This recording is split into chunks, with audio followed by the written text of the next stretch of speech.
성령 받았습니까? 오늘 말씀의 제목입니다.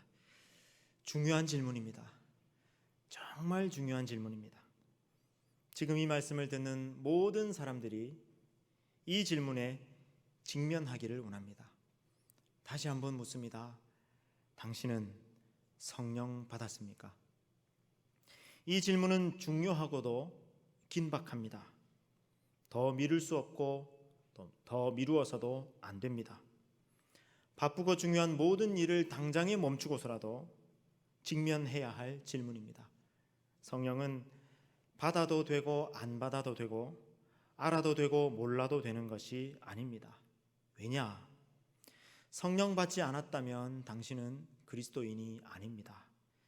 성령 받지 않았다면 당신 안에 새 생명이 없습니다. 성령 받지 않았다면 당신은 구원받지 못하기 때문입니다.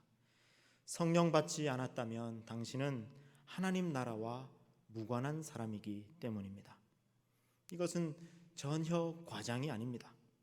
성경이 이를 증언합니다. 로마서 8장 9절 말씀입니다. 만일 너희 속에 하나님의 영이 거하시면 너희가 육신에 있지 아니하고 영에 있나니 누구든지 그리스도의 영이 없으면 그리스도의 사람이 아니니라. 자, 다시요.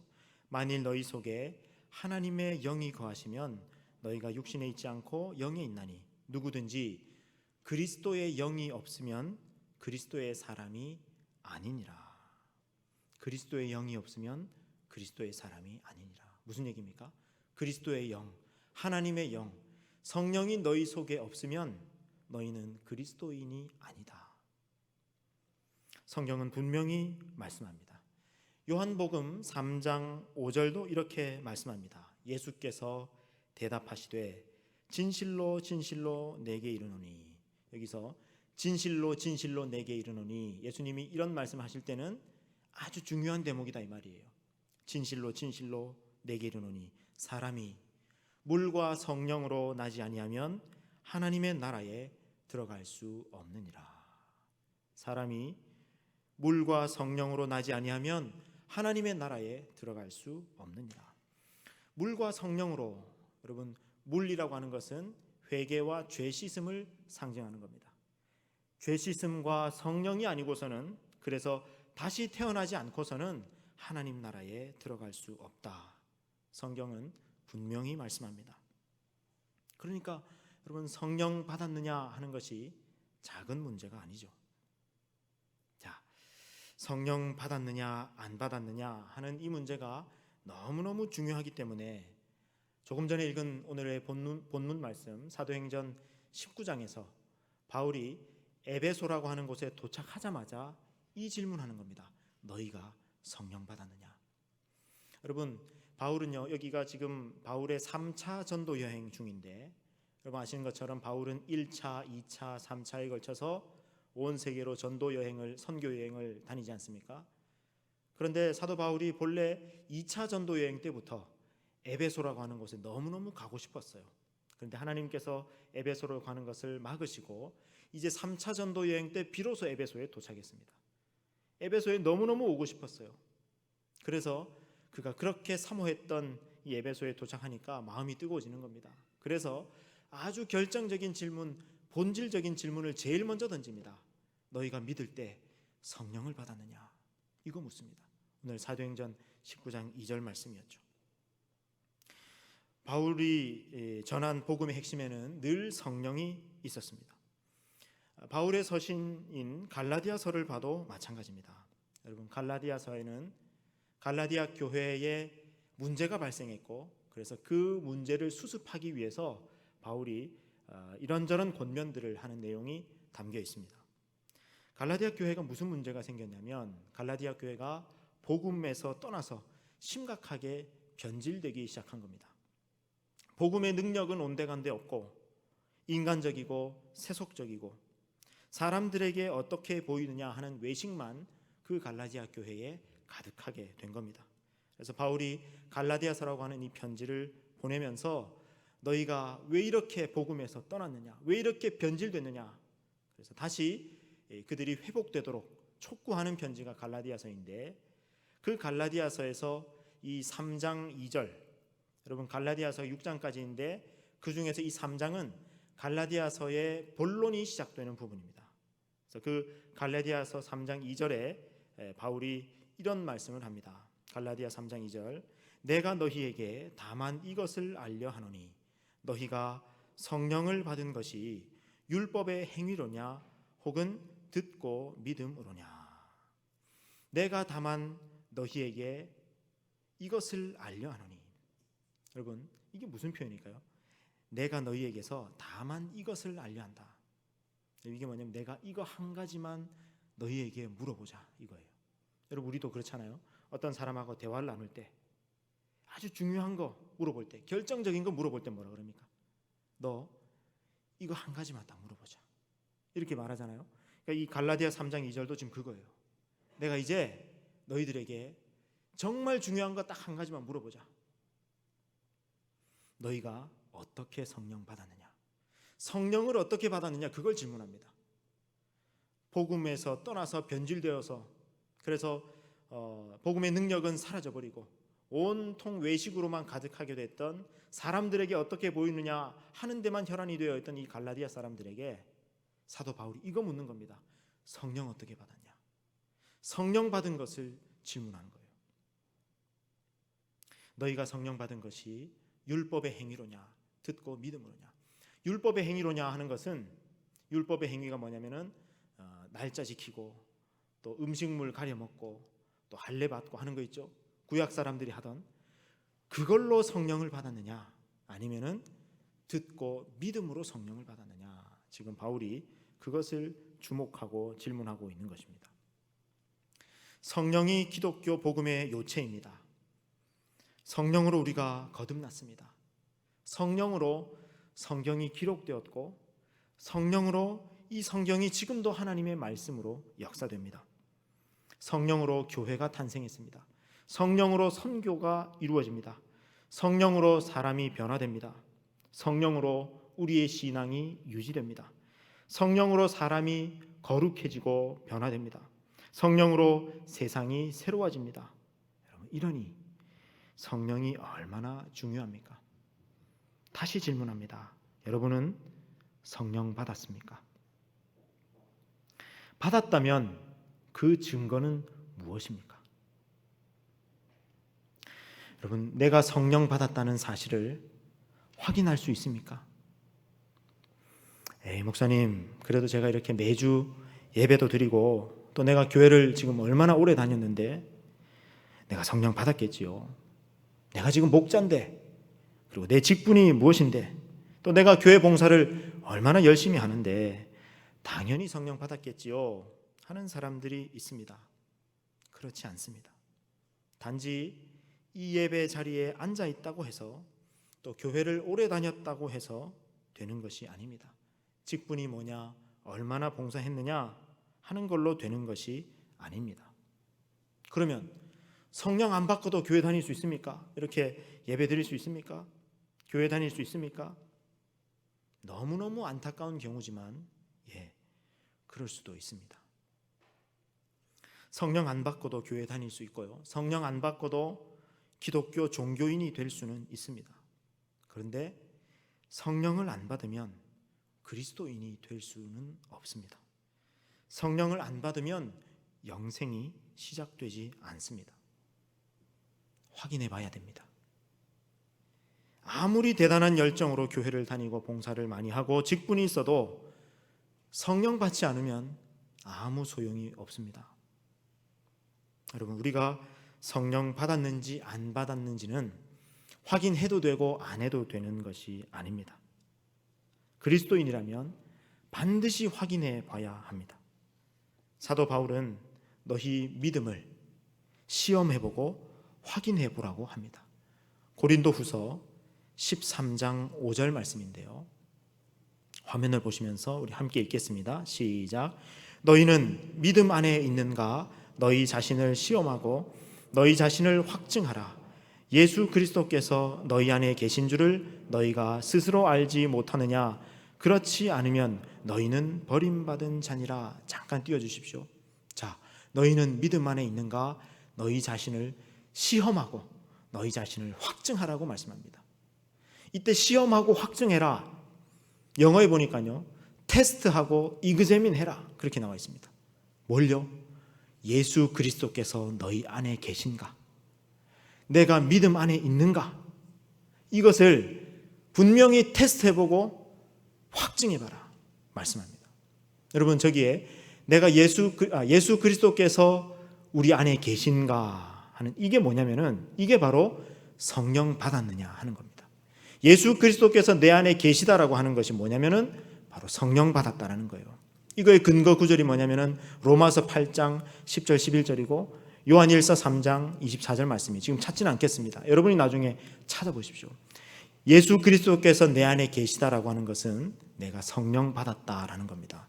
근데 이것을 너희는 시험해보고 확증해봐라. 테스트해보라고요.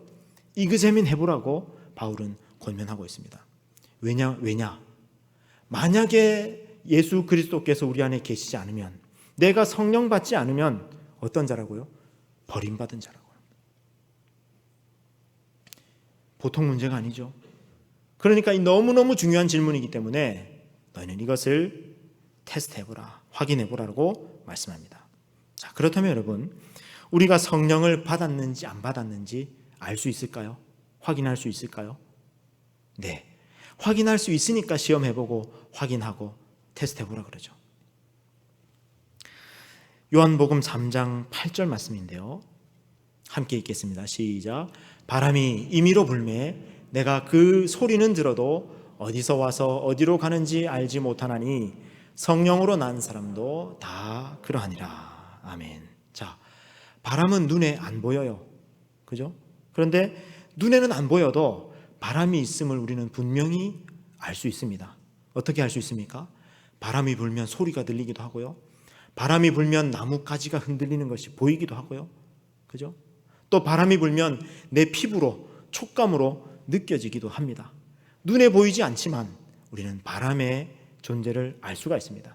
마찬가지로 성령은 영이시기 때문에 우리 눈에 보이지는 않습니다. 그러나 성령 받은 사람은 성령 받은 것을 확인할 수가 있습니다. 성령으로 다시 태어난 사람은 그것을 알 수 있다라는 것입니다. 자, 그러면 성령 받은 증거가 뭐냐? 내가 성령 받았음을 어떻게 알 수 있느냐? 어떤 사람은 방언이 성령 받은 증거다라고 하는 사람들이 있습니다. 그래서 방언을 받아야 성령 받은 것이다. 주로 오순절 교단 쪽에서 그런 주장을 합니다. 그러나 여러분, 방언을 성령 받은 증거라고 단언할 수는 없습니다. 여러분, 방언 아십니까? 혹시 방언 기도라고 들어보셨습니까? 예, 우리 중에 방언 하는 사람도 있을 겁니다. 왜 기도할 때 라랄라 샬라샬라 따따따 이렇게 하면서 이제 하늘의 언어라고, 영의 언어라고, 그렇게 해서 방언으로 기도하는 그 방언 기도가 있습니다. 여러분, 이 방언의 은사는 성령의 은사이긴 하지만은 방언이라고 해서 무조건 성령의 은사는 또 아닙니다. 여러분, 왜냐하면 이 방언 현상은요, 불교에도 방언이 있습니다. 이슬람교에도 방언이 있습니다. 힌두교에도 방언이 있습니다. 그렇다는 얘기는 이 방언 현상은 모든 종교 안에 있는 일종의 종교적 영적 현상이지 방언 현상 자체만 가지고 이것이 성령 받은 증거라고 말할 수는 없습니다. 그래서 오히려 고린도전서 12, 13, 14장은 방언을 주의하라고 그렇게 권면하고 있습니다. 자, 그러면 내가 성령 받았는지 안 받았는지 어떻게 확인할 수 있느냐? 중요합니다. 그죠? 테스트 해보라 그랬죠? 내가 성령 받은 증거, 내가 성령 받았는지 안 받았는지 확인할 수 있는 것, 성령 받은 사람에게서 나타나는 특징 7가지를 말씀드리려고 합니다. 자, 성령 받은 사람의 특징 첫 번째, 예수님을 주로 고백한다. 고린도전서 12장 3절 말씀입니다. 고린도전서 12장 3절 말씀 우리 같이 읽겠습니다. 시작. 그러므로 내가 너희에게 알리노니 하나님의 영으로 말하는 자는 누구든지 예수를 저주할 자라 하지 아니하고 또 성령으로 아니하고는 누구든지 예수를 주시라 할 수 없느니라. 아멘. 저 마지막 부분 보십시오. 성령으로 아니하고서는 누구든지 예수를 주님이라고 주라고 고백할 수가 없다. 여러분, 예수님을 믿고 영접해서 예수님을 정말 나의 주님이라고 고백할 수 있는 사람은 성령 받은 사람이에요. 여러분, 근데 예수님을 나의 주님이라고 고백했을 때 예수님이 나의 주님이라는 것은 나는 뭐라는 겁니까? 나는 주님의 종입니다. 주님께서, 예수님이 나를 다스려 주십시오. 내 삶을 주님께 드립니다. 내 삶은 내 것이 아니라 주님의 것입니다. 주님께서 다스려 주시고 주님께서 일하여 주시고 주님께서 말씀하여 주십시오. 제가 따르기를 원합니다. 이렇게 고백할 수 있는 사람은 성령 받은 사람이에요. 성령 받지 않고서는요, 예수님을 향해서 주님이라고 그렇게 고백할 수가 없습니다. 여러분, 정말 예수님이 여러분의 주님이십니까? 정말 예수님이 나의 주님이십니까? 아니면 여전히 내가 나 자신의 주인입니까? 성령 받은 사람은 예수님을 주로 고백하는 사람입니다. 성령 받은 사람의 특징 두 번째, 하나님을 아버지로 고백한다입니다. 로마서 8장 15절 말씀 우리 같이 읽겠습니다. 로마서 8장 15절 시작. 너희는 다시 무서워하는 종의 영을 받지 아니하고 양자의 영을 받았으므로 우리가 아빠 아버지라고 부르짖느니라. 자, 양자의 영, 양자의 영을, 아들의 영을 받은 사람은 하나님을 어떻게 부른다는 겁니까? 하나님을 향해서 아빠 아버지라고 부르게 된다. 갈라디아서 4장 6절 말씀입니다. 갈라디아서 4장 6절 말씀 시작. 너희가 아들이므로 하나님이 그 아들의 영을 우리 마음 가운데 보내사 아빠 아버지라 부르게 하셨느니라. 아멘. 자, 여러분, 성령은 예수 그리스도의 영이죠. 근데 예수님이 하나님의 아들이시지 않습니까? 그죠? 하나님의 독생자, 하나님의 아들이 예수님이신데 그 예수 그리스도의 영이 성령입니다. 그러면 성령은 아들의 영이죠. 그 아들의 영을, 성령을 받은 사람은 어떻게 되느냐? 하나님을 향해서도 아버지라고 고백하게 되더라는 겁니다. 여러분, 이게 너무 중요합니다. 성령 받은 사람이 하나님을 향해서 아버지라고 고백할 수 있습니다. 그런데요, 여러분, 성령 받지 않은 사람은요, 아무리 하나님이 아버지시라고 가르쳐줘도 아니, 우리 아버지는 집에 계신데 왜 하나님을 아버지라고 하느냐? 나는 하나님을 아버지라고 얘기하지 못하겠다. 못합니다. 지식으로 되는 게 아니에요. 근데 하나님을 향해서 아버지, 하나님 나의 아버지라고 이렇게 부르고 고백할 수 있는 사람은요, 성령 받은 사람이에요. 성령이 아들의 영이기 때문에 성령께서 우리 가운데 임하시면, 우리가 성령을 받으면 성령이 하나님 아버지의 사랑을 우리 마음에 부어주십니다. 로마서 5장 5절. 그래서 그 하나님의 사랑을 너무나 자연스럽게 받게 되고요, 그 하나님의 사랑에 반응하게 되면서 하나님을 향하여 하나님 나의 아버지라고 고백할 수가 있게 되는 겁니다. 친밀한 하나님과의 관계 속으로 들어갈 수가 있게 되는 것입니다. 성령 받은 사람의 특징 세 번째, 성령의 열매를 맺는다. 이게 사실 가장 확실한 판별법입니다. 여러분, 내게 성령의 열매가 맺히고 있는가? 이게 중요합니다. 예수님은 분명히 말씀하십니다. 누가복음 6장 44절에서 이렇게 말씀하십니다. 나무는 각각 그 열매로 아나니 가시나무에서 무화과를 또는 찔레에서 포도를 따지 못하느니라. 나무는 어떻게 알 수 있다고요? 무슨 열매를 맺는지 보면 알 수 있다. 여러분, 이 나무가 사과나무인지 배나무인지 그냥 나무만 봐가지고는 알 수 있습니까? 과수원 농부가 아닌 다음에는 모릅니다. 근데 뭘 보면 알 수 있습니까? 무슨 열매가 맺히는지를 보면 이게 무슨 나무인지 알 수 있는 거예요. 마찬가지로 내가 성령 받았느냐 하는 것은 내 안에 성령의 열매가 맺혀지고 있는가를 보면 알 수 있습니다. 여러분, 성령의 열매가 무엇입니까? 주일학교 때 혹시 그 암송했던 거 기억납니까? 포도에 스티커 붙여가면서 막 했던 거, 옛날에. 성령의 9가지 열매 뭡니까? 갈라디아서 5장 22절부터 23절. 성령의 열매는, 오직 성령의 열매는 사랑, 희락, 화평, 오래 참음, 자비, 양선, 충성, 온유, 절제. 이 9가지가 성령의 열매랍니다. 근데 여러분, 요 성령의 열매들 잘 보십시오. 사랑, 희락, 화평, 오래 참음, 자비, 양선, 충성, 온유, 절제. 이런 성령의 열매들은 다 어디에서 맺히는 열매입니까? 다 인간 관계 안에서 맺히는 열매예요. 그죠?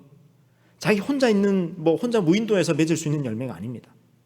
인간 관계 안에서 맺히는 열매입니다. 그래서 여러분, 어떤 사람이 방언을요, 엄청나게 화려하고 막 세게 그렇게 방언 기도하는 사람이 있습니다. 방언 기도하는 소리만 들어보면요, 완전히 천사의 방언 같아요. 천국의 언어 같아요. 대단합니다. 방언 들어보면요. 근데 이 사람요, 만나는 사람마다 싸웁니다. 만나는 사람마다 속이고요, 분란 일으킵니다. 이 사람만 가면은 관계가 깨지고 분란이 일어납니다. 여러분, 그러면 이 사람의 방언은요, 아주 순도 높은 가짜 방언이에요. 네. 성령의 방언이 아닙니다. 성령 받은 사람은요, 무슨 열매를 맺어간다고요? 이 성령의 9가지 열매를 맺어간다라는 겁니다. 인간관계 안에서 맺히는 이 성령의 9가지 열매를 맺어갑니다. 여러분 스스로를 한번 살펴보십시오. 내가 이 열매들을 맺어가고 있는가? 부족하지만, 여러분 완전치는 못하죠. 여러분 인간관계라는 것이 얼마나 어렵습니까? 완전치는 못하지만 내가 그래도 인간관계 안에서 이 열매를 맺어가기 위해서 노력하고 있구나. 조금씩이라도 이 성령의 9가지 열매가 맺히고 있구나. 성령 받은 사람이에요. 성령 받은 사람의 특징 4번째, 성경 말씀을 사모한다입니다. 여러분 성령 받은 사람의 특징이 모두 7가지인데 그 중에서 4번째, 성경 말씀을 사모한다. 여러분 성령은 말씀의 영입니다. 성령에 의해서 여러분 이 성경책이 기록이 됐고요, 성령의 감화 감동에 의해서 이 성경책이 오늘 우리에게까지 전달됐고, 또 우리가 성경을 읽고 또 이렇게 설교 시간에 하나님의 말씀이 선포될 때 성령의 역사를 통해서 이것이 하나님의 말씀으로 역사됩니다. 여러분 우리가 성경을 읽어도요, 성령의 조명이 없이는, 성령의 역사가 없이는 이것이 하나님 말씀으로 우리에게 역사되지 않습니다. 이게 중요해요. 그래서 여러분 이 성경을 연구하면서 박사학위까지 받은 사람이 하나님을 나의 주님이라고, 예수님을 주님이라고, 아버지라고 그렇게 고백하지 못해요. 성경을 달달달, 이 성경이 어떻게 기록됐고 성경 원어가 어떻고 달달달 하는 박사학위까지 있는 사람도 성령을 받지 못하면 성경 속에서 이 성경을 통해서 역사하시는, 내게 말씀하시는 하나님의 말씀을 들을 수가 없습니다. 그런데 여러분 성령의 역사가 있으면, 내가 성령 받은 사람이면요, 이 성경 말씀을 깨닫게 됩니다. 그리고 성경이 재밌어집니다. 그리고 성경 말씀을 듣고 싶어 합니다. 성경을 알고 싶어 합니다. 배우고 싶어 합니다. 성경 말씀이 이해되고 깨달아지는 그 기쁨이 얼마나 큰 기쁨인지 몰라요. 성령 받은 사람의 특징이에요. 여러분 성령 받은 사람은요, 말씀을 듣고 배우고 깨닫는 이 기쁨이 너무너무 큰 기쁨으로 느끼게 돼요. 그래서 여러분 성경에 보면은 하나님의 말씀이 꿀보다 더 답니다. 여러분 꿀 얼마나 답니까? 그죠? 꿀은 그냥 이 숟가락으로 퍼먹기가 힘든 만큼 꿀은 달잖아요. 근데 정말 성령 받은 사람은 하나님의 이 성경 말씀이 꿀보다 더 답니다 라고 고백할 수 있게 되더라는 거예요. 그죠? 요한복음 14장 26절 시작. 보혜사 곧 아버지께서 내 이름으로 보내실 성령, 그가 너희에게 모든 것을 가르치고 내가 너희에게 말한 모든 것을 생각나게 하리라. 아멘. 성령께서 어떻게 한다고요?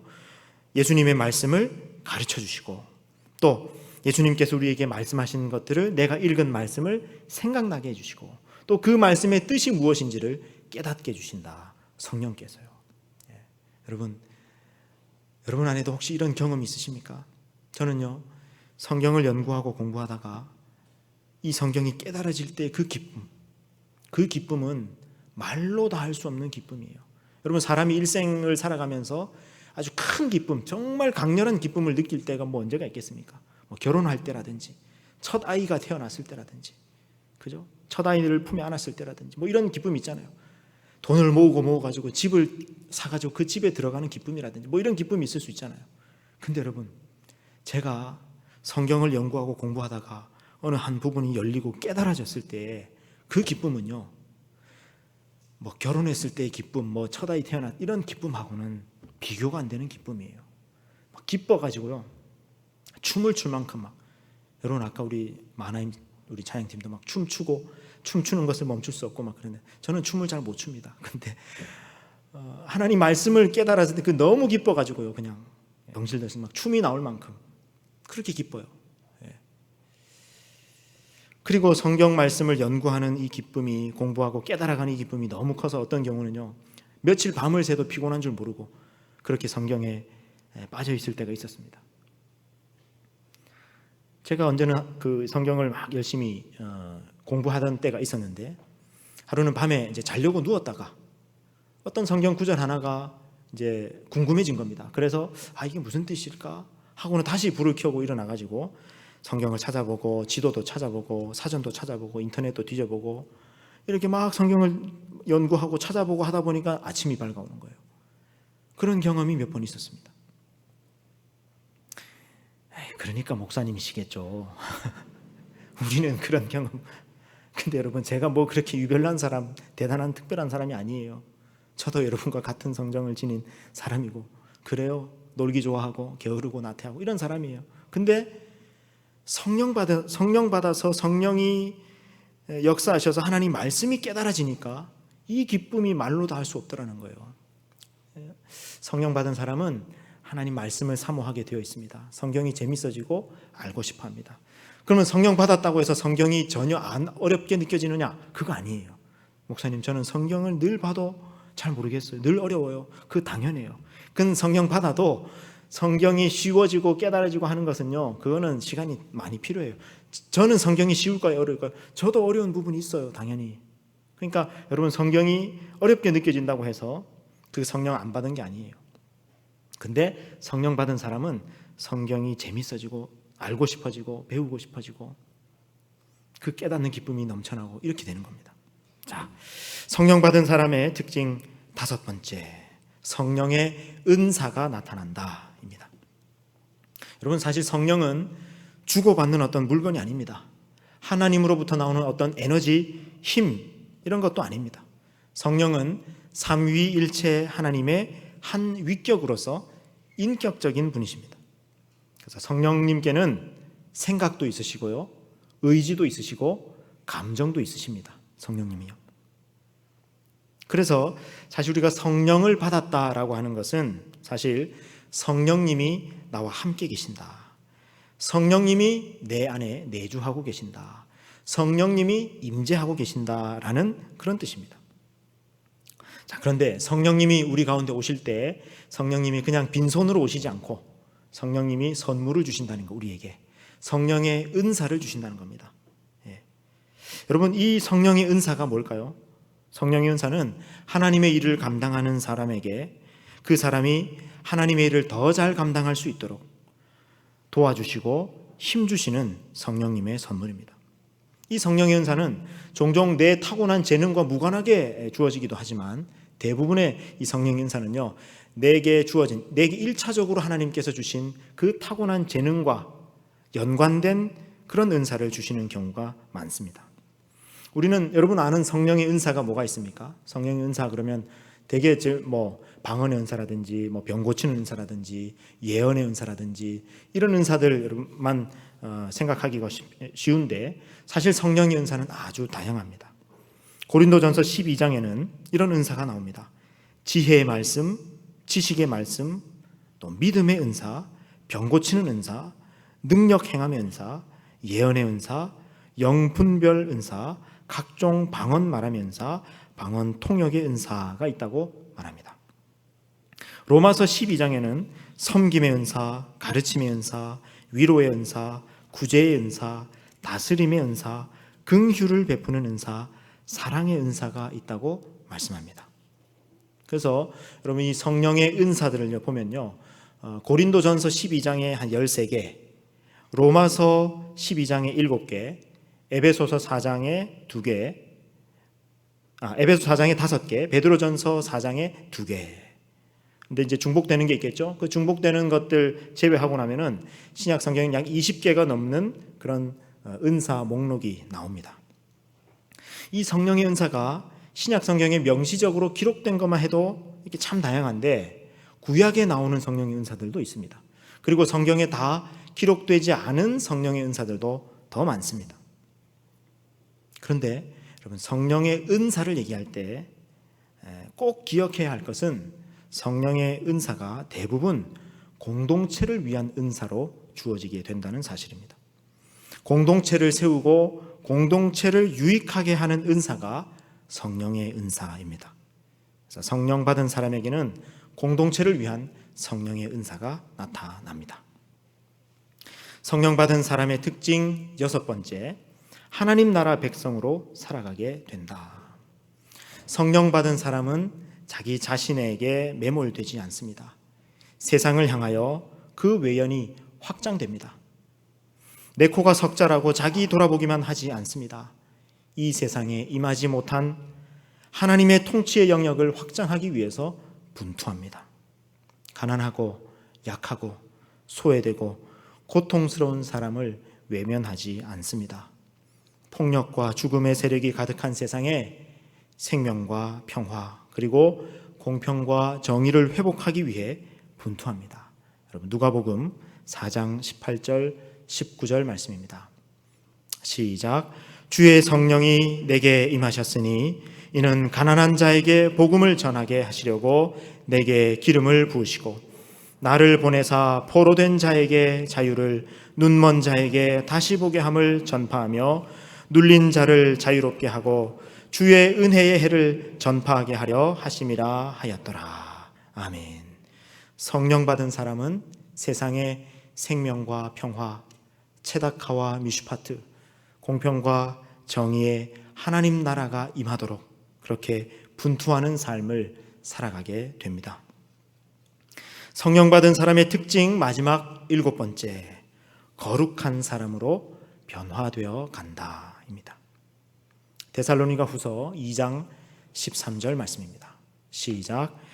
주께서 사랑하시는 형제들아, 우리가 항상 너희에게 관하여 마땅히 하나님께 감사할 것은 하나님이 처음부터 너희를 택하사 성령의 거룩하게 하심과 진리를 믿음으로 구원을 받게 하심이니. 아멘. 저 마지막 부분 보십시오. 성령의 거룩하게 하심. 여러분, 이 성령의 거룩하게 하심, 이것을 성령으로 거룩하게 하시고 이렇게 번역할 수도 있거든요. 성령으로 거룩하게 하시고. 여러분, 성령 받은 사람은요 거룩해져 갑니다. 거룩이 나타납니다. 여러분, 거룩이 뭡니까? 예수님 닮아가는 거죠. 하나님 닮아가는 거죠. 그래서 죄에 대한 감각이 생겨납니다. 그죠? 그리고 죄와 싸워 이기는 횟수가 점점 많아집니다. 죄를 이기는 힘이 우리 안에 생겨나게 됩니다. 이거를 성화라고 얘기합니다. 여러분, 물론 내가 성령 받았다고 해서 성령 받은 그 순간 내가 성자가 되는 것 아닙니다. 여러분, 성화는요 우리 일생의 과업입니다. 일생의 과제예요. 계속 성화를 향해서 나아가고 있습니다. 지금도. 그죠? 그러니까 여러분, 지금 내가 당장에 별로 그리 거룩하지 못한 것 같다라고 해서 낙심하지 마십시오. 여러분, 저도 지금 제 자신을 보면 별로 그렇게 거룩하지 못합니다. 저도 저 자신을 보면요 때로 한심해 죽겠습니다. 어떤 때는 내가 정말 이거밖에 안 되나? 이래가지고 내가 목사인가? 싶을 만큼 스스로 바라볼 때 한심할 때가 있습니다. 그런데 여러분, 그럼에도 불구하고 저는 성령 받은 것이 확실합니다. 왜냐? 그 이유가 뭐냐? 제가 변해가고 있거든요. 조금씩이라도 제가 변해가고 있거든요. 어제보다는 오늘, 오늘보다는 내일, 작년보다는 올해, 올해보다는 내년, 조금씩 변해가고 있다면 여러분, 그 사람은 성령 받은 사람입니다.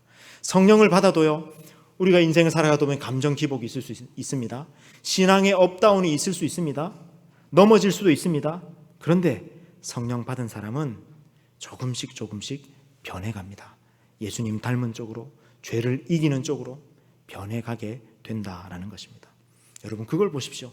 내 자신의 지난 삶을 쭉 한번 보시고 지금 내가 조금이라도 변해가고 있느냐, 그걸 확인해 보면 내가 성령 받았는지 안 받았는지 알 수가 있습니다. 자, 이상 7가지 성령 받은 사람에게서 나타나는 특징 살펴봤습니다. 자, 이에 비추어 보니까 어떻습니까? 여러분은 성령 받았습니까? 이 7가지에 내가 하나도 해당되지 않는다, 전혀 해당되지 않는다, 성령 안 받은 겁니다. 심각하게 여겨야 됩니다. 이 설교가 끝나고 나면 목사님, 저 성령 받은 거 맞아요? 저 안 받은 것 같아요. 어떻게 하면 성령 받을 수 있습니까? 하면서 심각하게 고민하면서 제게 찾아오는 사람이 있어야 합니다. 어떤 사람은요, 목사님 옛날에는 이런 경험들이 많이 있었던 것 같은데 지금 부분적으로 살짝 있는 것 같긴 한데 잘 모르겠습니다 싶은 사람들도 있을 겁니다. 이런 사람들은 성령 안 받은 게 아니라 성령 받았는데 지금 성령 충만하지 못한 겁니다. 그런 분들은 성령 충만을 받아야 합니다. 에베소서 5장 18절은 이렇게 명령합니다. 술 취하지 말라. 이는 방탕한 것이니 오직 성령으로 충만함을 받으라. 여러분, 한 번 물을 마신 것으로 되지 않습니다. 목이 마르면 계속 물을 마셔야 하듯이 우리도 지속적으로 성령 충만을 받아야 합니다. 파스칼의 성령 체험 이야기로 말씀을 마치려 합니다. 여러분, 파스칼 아십니까? 프랑스의 천재적인 수학자요 철학자였던 파스칼, 1600년대 사람인데 이 사람이 임종할 때 보니 사람들이 찾아왔을 거 아닙니까? 근데 이 사람이 마지막을 맞이할 때 자기 손에 어떤 그 쪽지 하나를, 아주 낡고 구겨지고 달아있는 쪽지 하나를 손에 꼭 쥐고 있다는 겁니다. 그래서 사람들이 그 쪽지를 보니까 그 쪽지가 뭐냐면은 파스칼이 하나님 만났을 때, 성령 체험했을 때 그 성령 체험에 대한 기록을 적어놓은 쪽지였어요. 여러분, 파스칼은요, 자기 늘 이 심장 가까운 호주머니에다가 그 쪽지를 넣고 다니면서 수시로 그걸 꺼내가지고 읽었다 그래요. 여러분, 파스칼의 그 쪽지에 이렇게 쓰여 있었습니다. 밤 10시 30분부터 밤 12시 30분 무렵 불, 오 철학자들과 지혜로운 자들의 하나님이 아닌 아브라함의 하나님, 이삭의 하나님, 야곱의 하나님, 오직 복음을 통해서만 알 수 있는 예수 그리스도의 하나님, 든든한 마음, 감정, 평화, 기쁨, 기쁨의 눈물, 아멘. 그럼 파스칼은요, 제가 이 파스칼의 쪽지를 보고 참 의미 있게 여긴 것이 뭐였냐면, 여러분, 물론 사람마다 성령을 받았을 때 이 성령 체험이 모든 사람이 파스칼과 같이 이런 경험이 있는 것은 아닙니다. 사람마다 다릅니다. 근데 제가 이 파스칼의 쪽지를 참 의미 있게 여긴 것은 뭐냐면요, 여러분, 파스칼이 대단한 철학자요 수학자, 당대 최고의 지성인이지 않았습니까? 이 쪽지를 보면요, 마치 어떤 광신주의자 같은, 성령의 불을 사모하는 광신주의자 같은 그런 글귀잖아요. 근데 이 지성인이 뭘 사모했느냐? 일평생 이걸 자기 심장 쪽 호주머니에 넣고 다니면서 그걸 자주 꺼내서 읽으면서 성령 충만을 사모했다는 겁니다. 마지막 임종하는 순간까지 이 쪽지를 손에 꼭 쥐면서 마지막 순간까지 성령 충만을 사모했다는 겁니다. 여러분, 성령 체험은요, 성령 받는 것은 지식으로 되는 게 아닙니다. 공부를 많이 한다고 내가 똑똑하다고 머리 좋다고 되는 게 아닙니다. 하나님의 성령이 임해야 합니다. 여러분은 성령 받았습니까? 여러분도 이 파스칼처럼 내가 성령 받았다는 이 사실을 기억하고 날마다 성령 충만을 사모하면서 살아가시는 성령의 사람, 영의 사람이 되시기를 주님의 이름으로 축원합니다. 책 2권을 추천합니다. 이 존 스토트의 성령 세례와 성령 충만, 그리고 A.W. 토저의 홀리 스피릿이라는 책입니다. 이 2권의 책이 오늘 짧은 설교 시간을 보충해 줄 것이고 매일의 성령 충만으로 여러분을 안내할 그런 좋은 경건서적이 될 것입니다.